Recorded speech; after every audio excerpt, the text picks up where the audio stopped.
Hey there, tech enthusiasts. Welcome back to our channel, where we break down the latest tips and tricks for all your Apple devices.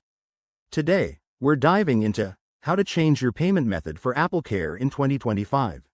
With Apple's ever-evolving ecosystem, managing your subscriptions has gotten even smarter, but don't worry, I'll walk you through it step by step in just a couple of minutes.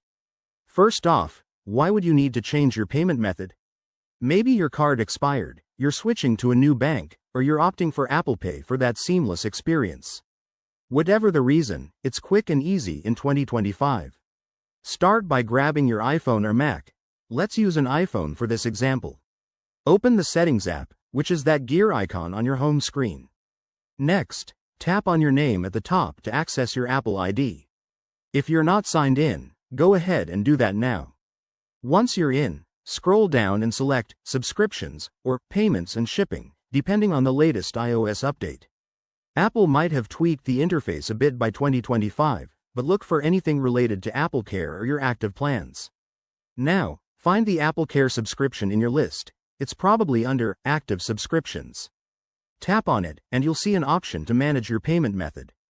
Hit that, and you'll be prompted to add a new card, update existing details, or even link your digital wallet. If you're using the rumored AI assistant in iOS 19, just say, "Hey Siri, update my AppleCare payment," and it might handle it for you. Double-check the info to avoid any hiccups, then confirm the changes. One thing to watch out for: if you're on a family sharing plan, you might need to be the organizer to make these updates. Also, ensure your new payment method is valid to prevent any service interruptions. And that's it, you've successfully switched your payment method. This whole process should take less than a minute once you're familiar with it. Thanks for watching. If this helped you out, give it a thumbs up, hit that subscribe button for more Apple tips, and drop a comment below if you have any questions. Stay tuned for our next video, and remember, tech should make your life easier, not harder. See you soon.